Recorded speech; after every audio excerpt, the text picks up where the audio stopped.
المواضيع الاجتماعية، هم الإنسان، معيشته، الحالات اللي عم بيمر فيها، بجسدها بلوحات.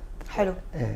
وهذا سر من أسرار النجاح أستاذ عوني. طبعا الفنان ما لازم ينفصل أبدا عن الواقع، وإلا هو بيكون بعيد كليا عن الجمهور. بالضبط.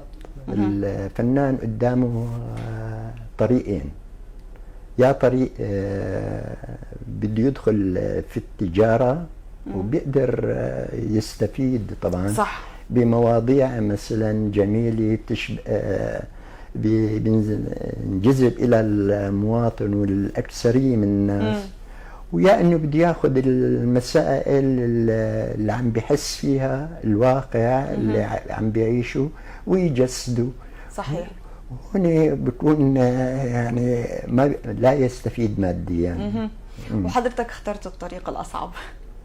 مو الأصعب، هذا اللي بيتماشى مع تفكيرك ومبادئك. أكيد.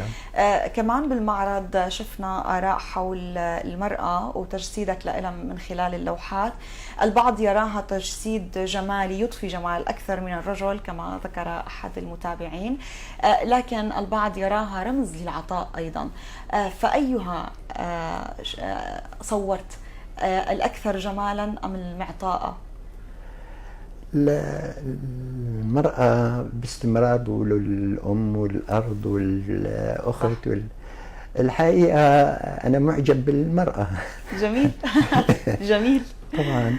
وشيء ثاني إنه فعلا يعني بجسدها بأعماله إضافي للرجل، يعني ما إنه يخلو الأمر. فالمواضيع الاجتماعية غالبا بتوقع براس المرأة، يعني صحيح. فهي ست البيت اللي بتعاني أكثر من الرجل. الرجل بيحمل حاله بيطلع بالبيت، بس بيترك التربية للمرأة. لذلك هي سر من أسرار الوجود، وهي العظمة الحقيقة تماما، لأنه هي اللي بتخلق الأجيال أكثر من الرجل. صحيح. جائز يصرف يكون عم بيصرف يقدم المال، بس هي عم بتقدم المعرفة والمشورة والأخلاق والتربية. تماما. هاي صحيح. هي من هون بقدرها الحقيقة، عم تأسس للمجتمع الصحيح. بالضبط. صحيح. بالضبط. اليوم والحديث عن المعارض والرسائل المقدمة من خلال هذه المعارض، دائما نرى الفنانين أيضا يقدمون لوحات تحاكي ما تمتلكه هذه المحافظة من إرث حضاري. شاهدنا في بعض لوحاتك أستاذ طابع التدمري أو ألوان التي توحي بهذه المنطقة من حمص، فهل كانت رسالة مقصودة أم أنه إيحاء وصل للمتلقي؟ أنا من خلال عملي كمعاون مدير للسياحة، جميل، واللي بالبداية أنا أسست شعبة السياحة بحمص، يعني إضافي مشكور. فإلي جولات على تدمر مستمرة وقت اللي بيطلع بمواسم البلح، فكتير بشدني، وهالألوان الموجودة من درجات الأصفر والمحمر والغامق والبني الغامق، الموجود بالبلح شيء حلو. كمان بشدني الطريق وأنا راجع، هالمساحات والفيافي الكبيرة، صحيح، امتداد الرمال، فأجواء بتخلق يعني بتنطبع بالذاكرة وبتصير مخزون عند الفنان وعند أي مشاهد. صحيح، مخزون جميل. يعني هذا بينعكس وقت اللي بيقعد الواحد قدام عمله، فبتظهر هالأشياء بأعماله بلوحاته. جميل جدا. عندما نتحدث عن تدمر، ربما أكثر ما ينطبع في الذاكرة هو الرمال والفيافي الواسعة من الصحاري، ربما أشبه بالصحراء، لكن الفنان بذائقته الراقية قد يصور أيضا الخير في هذه الطبيعة أو هذه البيئة الصحراوية بعض الشيء، فرأيت البلح وألوانه والخير الوافر في هذه المناطق. اليوم كيف تلعب نظرة الفنان التشاؤمية أو التفاؤلية في إضفاء هذا الطابع على اللوحات الفنية؟ هو عنده خيار مم.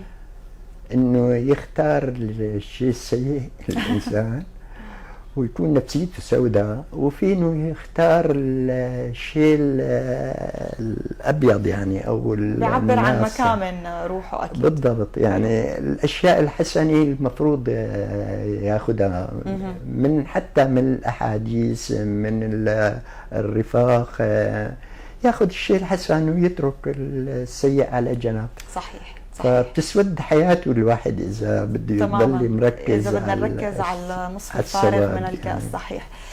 المشاركات ضمن المعارض هي فعلا حركة جيدة للقطاع الثقافي في المدينة.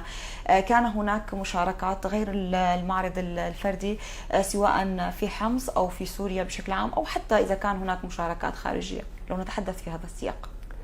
يعني معظم المدن السورية شاركنا معارض جماعية من شخصين أو أكثر، يعني بتوصل أحيانا لمجموعة الفنانين الحماصي أو العدد منهم يعني.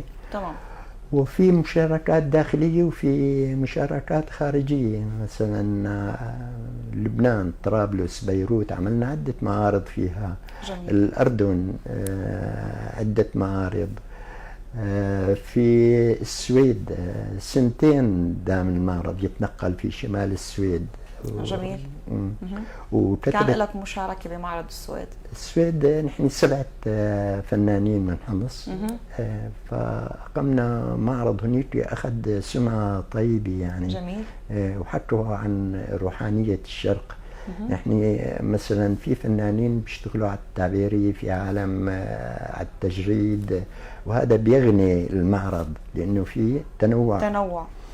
فركزوا على الشغلات الروحانية، يعني النقاد هناك عن الشغلات الروحانية اللي بتمتاز بالشرق، على اللون أو الألوان المشرقة، لأنه بتعرفي إنه طبيعة الشمس عنا بتعطي الإضاءة، التربة غير تربة الأوروبية أو باقي القارات يعني. فالانعكاس الظل والنور درجة حداوية عنا، لأنه طبعا بتختلف عن مثلا الألوان الرمادية اللي بتغطي فنانين أوروبا. فنانين أوروبا بينزلوا على شمال أفريقيا، على الجزائر كذا، لا يستمتعوا بالألوان. صحيح. طبيعة الأرض والمناخ والجغرافيا بتلعب دور كثير مهم. فكان التركيز يعني إنه هالروحانية الموجودة عنا شغل يعني كثير انبسطوا من المعرض. حلو. بتعتبر مغامرة المشاركة بهيك معرض أستاذ، خصوصا في السويد ونحن نعلم أنه بلد يتمتع بالرفاهية المطلقة، تقديم لوحاتنا ضمن هذا المجتمع المدقع بالرفاهية، كيف كانت هذه المغامرة بالنسبة لك؟ والله ما مغامرة، هو انتشار يعني. تمام. وبعدين الأجانب بحبوا شغل بقية العالم، يعني مش باعين بفنونهم. فبيحبوا الفن الأفريقي، بيحبوا الفن الصيني، بيطلعوا يعني، لأنه هذا بيعطيهم ثقافة أعلى. صح. ورؤية جديدة للأعمال، انفتاح على ثقافات أخرى. بالضبط. الحديث عن المغامرة كان بوجود منافسة واسعة مثل ما ذكرت حضرتك، الواقع الأفريقي والبيئة المحيطة واستقطابا للفن في الجزائر وغيره ليرووا الألوان. فنحن الآن أمام منافسة من خلال ما نقدمه من فن سوري أكيد. المعارض مستمرة ودائمة، وبالعودة على ذي بدء نتحدث عن جيل الشباب الذين قد نستطيع أخذهم بعض الشيء إلى هذا الجو من الفن الراقي أكيد، بعد ما انتشر في مجتمعنا للأسف يعني من بعض التهاون في هذا الموضوع، سواء في تدريس المادة ضمن المدارس أو في وعي الشباب لهذا النوع من الفن. الإصرار على إقامة هذه المعارض يعتبر واحد من المقومات لإعادة الشباب إلى الطريق القويم. هل نرى في الاستمرارية صعوبة، إذا أردنا أن نتحدث عن الصعوبات التي تواجهكم في استمرارية العمل لاستقطاب الشباب؟ الحقيقة في واجب على الفنانين والمدرسي الفنون، وحتى على المدرسين بصورة عامة، نعم. انه يبذلوا نشاط ويعطوا هالطلاب وهالنشء الجديد هذا، يعطوهم يعني بمحبة وبإخلاص، مثل ما كانوا أساتذتنا يعطونا، كانوا يعطونا كل شيء بيعرفون المعرفة. هلا الأستاذ بتوانى يعني، أو ما بيقدم، بخيل بإعطاء المعلومة، بخيل فلازم يكون إنسان خير يعني. وفي واجب على الفنانين انه يبذلوا كمان عطاء اكثر، وحتى يشد الناس للمعارض ويخلقوا معارض للهواة. هلا مثل ما عم بصير شيء جميل هلا صحيح. وانا هلا عم مثلا متواجد بالاستوديو عندي، في زملائنا عم بيعطوا، عاملين ملتقى للصغار دون ال5 سنوات يعني. جميل. بالحديقة اللي أمام المركز عندكم، يعني صارت حديقة الصالة الرياضية أبو زيد. بالضبط. تماما. شيء جميل، شيء جميل فعلا. وهذا كمان بحفزنا حتى ما نعمم انه نحن اليوم امام جيل اكيد لا يعي اهمية الفن. اكيد في موجود بذرة، ولكن المطلوب رعايته واستثمارها بالشكل الامثل. تلاقي الاجيال ايضا أستاذ، نرى بعض المعارض التي تشهد وجود مواهب بالإضافة للأساتذة المخضرمين في هذا المجال. تلاقي الأجيال أيضا هو بوابة للانتشال الفني التشكيلي أيضا. طبيعي، لأنه الجيل الطالع هالشباب بيستفيد من تجربة الكبار. صح. وبيحاول يقلد.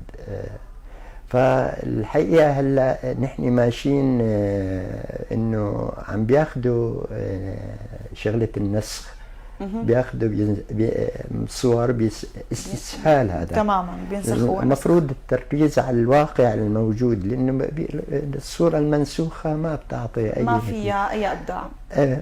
المفروض ياخذ عن الطبيعة، لو كانت طبيعة صامتة او مشاهد او زوايا من الاسواق، من هذا يعني لازم يتوجهوا بهالاتجاه ويدرسوا الواقعية بشكل جيد. وبعدين لانه في شباب دغري بيعطوك تجريد والحداثة طول بالك خطوة خطوة. المفروض انه يقوى في الخط واللون، من عدا دراسة لون، من عدا دراسة خط، يعني هي مدرسة متكاملة أكيد بنبدأ فيها من الدرجة الأولى للوصول إلى التجريد وما إلى هنالك. نقطة كتير مهمة ذكرت ضمن التقرير، سعي الجمعية العلمية التاريخية لاقتناء بعض